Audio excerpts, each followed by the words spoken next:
For about 5 years in the 1950s, America completely lost its mind. Boat builders stopped making boats that looked like boats and started making rocket ships, sharks, machines with tail fins taller than the man standing next to them, glowing with chrome and tail lights stolen straight off the family car. And then, almost overnight, every single one of them vanished. Most people alive today have never seen one. But if you're old enough, you might just remember standing at a boat show, staring up at one of these beautiful, impossible things. Before we dive in, hit subscribe and drop a comment letting us know where you're watching from. This is the full story, not the corporate version, the human one. Because to understand why these boats are so wonderfully insane, you have to understand the moment that made them. It was the 1950s. Fiberglass had just been invented, and for the first time in history, a boat didn't have to be carved out of wood by a master craftsman. You could pour it into a mold. Any shape you could dream up, you could build. And here's the beautiful part. There was no government agency telling you that you couldn't. No safety board, no rules, no committee. So a man with a good idea and a barn could build absolutely anything. And you have to remember what kind of country this was right then.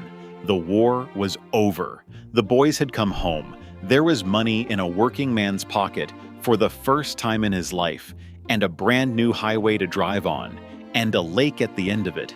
Everybody believed the good times had finally arrived and would never stop.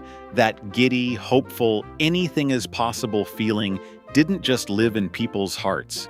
It got poured into fiberglass and floated out onto the water. These boats are what that feeling looked like. So let's count them down. Start with the boat that stole its face right off a car, the Chrysler Cobra. Picture a gleaming mahogany speedboat with a single chrome fin standing straight up out of the back deck, like the dorsal fin of a shark, and a chrome grille up front like the snarling mouth of a hot rod. Chrysler was the biggest boat builder in the world at the time, and even they caught the fever. By 1960, their Continental and Capri models wore fins right off the Cadillac in your driveway. The most respected name on the water, building boats that wanted to be cars. That's how completely this madness took over. And understand, this wasn't some cheap gimmick from a nobody. This was the Cadillac of the water losing its head over the Cadillac of the road. When the most serious, most respected builder in the whole industry starts bolting shark fins onto its boats, you know the whole country has caught the same beautiful fever. Nobody was immune. Everybody wanted the future. And in 1957, the future had fins. And then it got bolder. Meet the finned fiberglass boats, the ones built by dreamers who didn't have a famous name, just a mold and a vision. The Rhinell jet flight from 1959 is the one that always gets people. Look at the back of it, and those taillights staring at you are the exact same taillights off a 1959 Chevy Impala. Not similar, the same ones. Because why would a boat builder design his own when Detroit had just made the most beautiful taillight in America? So he bolted them onto a boat and sent it out on the lake, glowing red like a hot rod at a drive-in. And that tells you everything about this era. A boat and a car weren't two different dreams anymore. They were the same dream, wearing different clothes. Then came the glass par. If any boat put a regular family on the water in something wild, it was Glass Par, one of the first companies to prove you could build a real, affordable boat out of this strange new plastic. Their boats had the swept, low, jet fighter look, and a working man could actually afford one and hang his Evinrude or his Mercury off the back and feel like he was piloting something out of a science fiction movie every Saturday morning.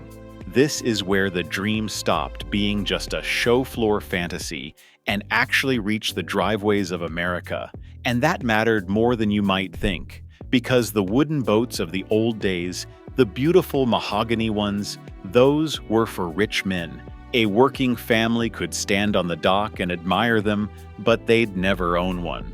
Fiberglass changed all of that. Suddenly, a factory could pop a boat out of a mold in a fraction of the time, for a fraction of the money, and a machinist or a mailman could actually put his family in a brand new boat for the very first time in his life. So when a man bought one of these wild finned glass pars, he wasn't just buying a boat, he was buying his way into a world that used to be locked to people like him. He was telling his kids, "We belong out here too." And the fact that the thing looked like a spaceship, that was just the joy on top. That was the whole decade saying, out loud, "The future is for everybody now." Now, some of these boats were so wild and built in such tiny numbers that they've become ghosts. There was one called the red fish shark, with fins that didn't just rise, but soared, sharp and swept back like it was doing 70 standing still. There was a twin-hulled monster called the South Seas Samoan. With wings so far ahead of their time, they predicted Detroit car designs that hadn't even come out yet, and only 3 of those are known to still exist anywhere on Earth. And the wildest of them all, the Cadillac Sea Lark, a boat one writer called the weirdest and wildest thing anyone had ever seen, with fins that stood, and I'm quoting a man who saw it, about half a mile high. The company built exactly one for the Chicago Boat Show, one for the New York show, and then never built another one again. Just 2. Somewhere out there, a barn is hiding one, and its owner may not even know what he's got. And that's the strange, sad magic of these rarest ones. They were too wild to sell in any real numbers, so almost none were built, and almost none survived, and now they're closer to legends than to boats. A handful of people saw them in person, gasped, and then watched them disappear forever.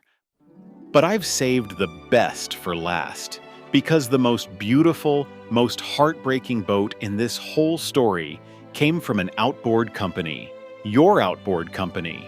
In 1956, Evinrude wanted to show America the future, so they hired one of the greatest designers who ever lived, a man named Brooks Stevens, and they told him to build a dream boat, something to make a grown man's jaw drop. And what Stevens built might be the most wonderful, ridiculous thing on this entire list. They called it the Lark. It had 2 windshields shaped like bubbles off a fighter plane. Instead of a steering wheel, it had an actual airplane yoke in your hands. And those giant, soaring tail fins, they weren't just for looks, they were hollow. And coiled up inside them, hidden away, were the tow ropes for your water skis, so the rope fed right out of the fins of your boat. Nobody had ever seen anything like it, and it was powered, of course, by an Evinrude outboard hanging right off the back. Think about what that says about the company that built it. Evinrude didn't have to do this. They sold plenty of motors already. They could have just run an ad. Instead, they spent a fortune building a boat that they knew from the very start that almost nobody would ever be able to own. Why? Because they understood something we've forgotten. They understood that people don't just buy motors. They buy the dream the motor is attached to. So they built the most beautiful dream they could imagine, and they set it under the lights just to tell every ordinary man who walked past it, this is what your Evinrude could be a part of. This is the world you're buying into. That's not marketing. That's a company that actually believed in the future it was selling. But here's the part that breaks your heart a little. The Lark cost $11,000 in 1956. That was more than most American families paid for their whole house. It was never meant to be something you could actually buy. It was a dream on purpose. Picture that man for a second. He's got grease under his fingernails from the week's work. He's not a rich man, and he never will be, but he saved up his one day off and drove his family down to the boat show and lifted his little boy up onto his shoulders so the kid could see over the crowd. And there it was, the Lark, gleaming under the lights like something from another planet.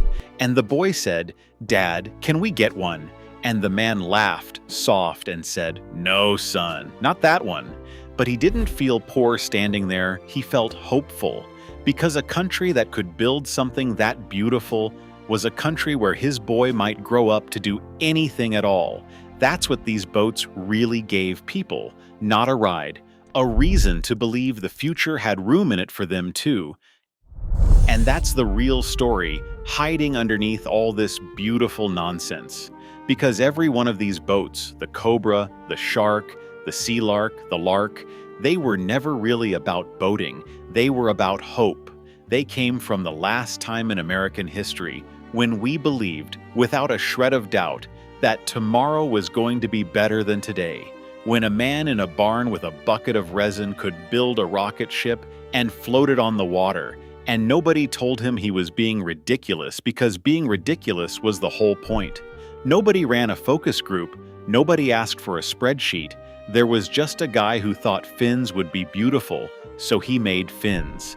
That kind of pure, joyful nerve is something we've almost completely lost, and it died fast. The fins vanished from the water even quicker than they vanished from the cars. By the late 60s, new rules came in, the dreamers in the barns got shut down, and boats went back to looking like boats. Sensible, safe, practical, and the finned dreams got dragged out behind the shed and rained on and forgotten. The very boats that people once lined up at shows to gawk at were suddenly just embarrassing old junk that nobody wanted.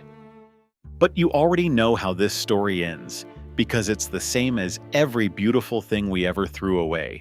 The people who laughed stopped laughing, and now the handful that survived are worth a fortune, chased by collectors, shown in museums behind velvet ropes, treated at last like the treasures they always were.